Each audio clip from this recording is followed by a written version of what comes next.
Oh, hey, hello, how are we doing? ¿Cómo está? Don't speak. Yeah, that's all the Spanish I know, too.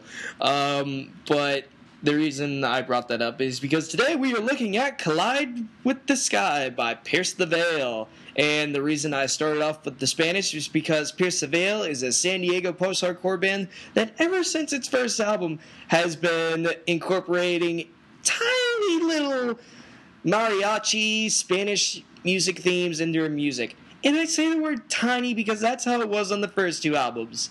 Now we get to this album, and boy, did they kick it up a notch. Oh, yeah, definitely. I wasn't too thrilled seeing that I had to review Pierce the Veil, but I did it anyways, and it first listen, it blew my mind, to say the least. So once again, this is Lehew. Brian? And yeah, it seems like this was a big surprise and shock for the both of us. Because I was like you, like whenever I was looking through the new reviews, like, okay, what can we review? When I saw Pierce the Veil, I was like, oh, fuck. But we grinned it, we buried it out, and I think this is honestly, I can say for myself, it's one of the biggest surprises of the year for me. I'm right up there with you. It blew my mind to hear this, and Now let us discuss why, if I ever see this band, I will be there with a sombrero doing a Mexican salsa dance in the pit.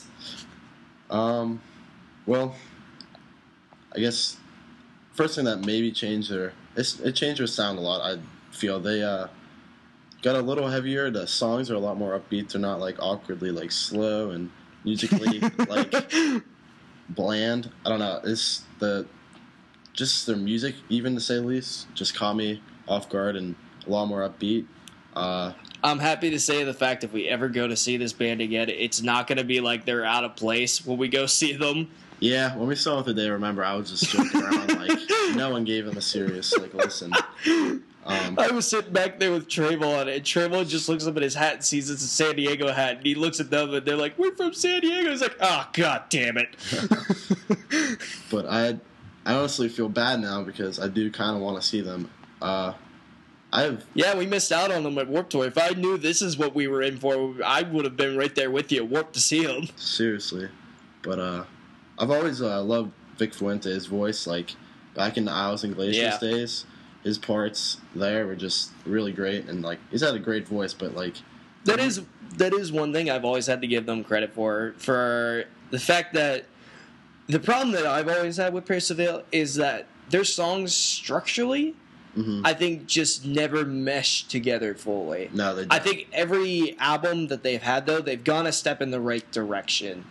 But, I mean, one of the things that you can take away from every Pierce the Veil album is that, you know, you might say his voice is girly, but, hey, he's got a damn good voice. Yeah.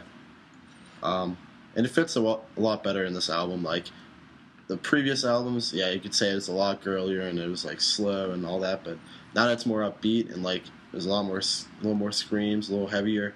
Fits well and, like, goes into the post-hardcore kind of scene a little better. And it kind of makes the question of, this is Pierce the Veil's first album on Fearless. Their last two albums were Equal Vision, if I'm correct, right? Yep. Yeah. Do you see any drastic changes, maybe from the fact that they're on a new label? Yeah, I noted that. I definitely think that the change in the record label gave them a little more...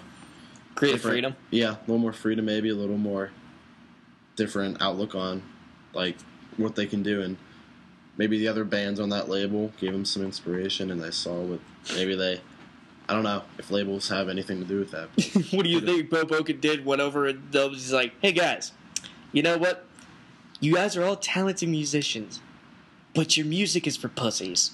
So why don't we just give you a little kick to the teeth? I wouldn't, it might happen. I don't know, but something happened that really improved their music. Well, one of the things I do have to say is that the album does start out really strong. That's one thing that really caught me off guard, is that it has a really slow, like, the first song is a really slow intro, so I was like, oh great, here we go again, more girly hardcore, and then suddenly it just kicks you in the goddamn ears.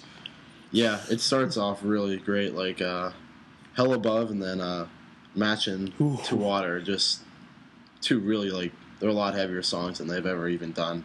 And Yeah. it just starts off like that and grabs you. And I think I'm just gonna get like it goes into like King for a Day and Bulls in the Bronx and King for a Day has a nice feature with Kellen Quinn. I'm glad you brought that up because that's one of the things that really did surprise me is that unlike their other albums for once, the guest appearances actually fit very well, and that's actually surprising for an album like this. We've had a couple of albums recently where I thought they misused that big time. Recent being Memphis May Fire, which I didn't think their guest spots worked really within the album, but I think this one, both guest spots lend itself really well to the songs itself. The other one being Jason Butler of Let Live was in one, and then the last song has some girl, Lindsay something. Lindsay. Oof, I forget. She's in Oh No Fiasco. If anyone wants to correct us on that, but I actually wanted to look that band up after I heard her part in that song because she's got a great voice too. Yeah, but definitely all the features and guest appearances in this album are perfectly placed. Album gets a little like softer and mellow in the middle, I guess.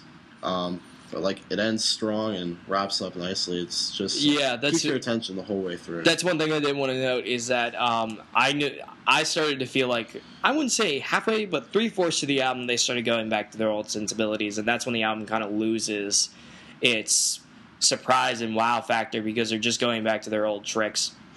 Yeah, but I think it did end on a good note. With the last song has that girl Lindsay featured in it, and it's a good song. Great song.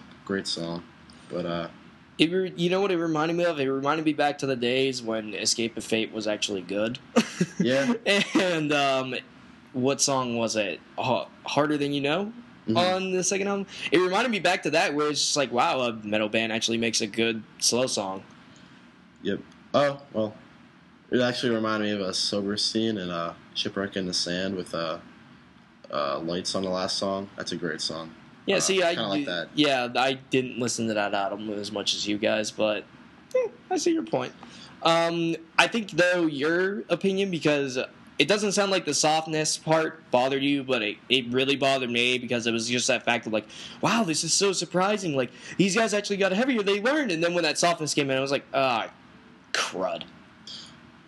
No, I didn't dislike it at all. I don't know. It definitely reminded me of their old stuff, but being on the new album, I don't know, it just kind of fit a little better with me, and I don't know. I didn't hate it as much as you did. Well, what would you give it? That's my question. A final review? Yeah. I'm going to give it a 4 out of 5 full price. Definitely worth it. Very solid album. It, like, especially with me, it like mixed up my music taste, I guess, and it brought something new into my listening. Now you have to be the guy that next time Pierce the Veil comes into town. Come on, guys, we should go. Yeah, but I mean, it'd be worth it if they play their new stuff. I'll be there. I'd laugh so hard if like you tried to go and you got one other person and all they do is play their first two albums. You're sitting there like, God. I'm gonna look up set list before I buy a ticket. So I will pay attention. Good plan. All right, I guess that leaves it to me. I didn't like this album as much as you. I will say that up front and right now, just because I think that third force where they do go soft and they go back to their old sensibilities, I think it bothered me a lot more than you, because there is one or two songs on that where I just genuinely dislike them a lot. I won't listen to them again. So, but it's still a very pleasant and solid surprise, to me at least. Yeah, me too. And it definitely was to you. So I'm going to give this a download because I think even if you're not a fan, you should do yourself a favor and go check it out and see how you feel yourself. And if you still don't like it, I understand why, but who knows? You might get a nice, pleasant surprise out of it. Yeah. Respectable score, but yeah, I agree. All right. Catch you next time. See you later. All right. Well, now that means the next time that these guys come to town, I'll be there with you, and I'll be right there in the pit instead of you guys moshing. I'll be right next to the hat with this doing a salsa dance next to a sombrero. Oh, there you go. Well, I'm sorry. It's just the Spanish sensibilities kick up, and I won't be able to control myself. I'll be the one with the fake mustache, pretending to be Mexican, trying to get in for free. Oh. Well, good luck with that. See you there. All right. Until next time, people, thanks for listening.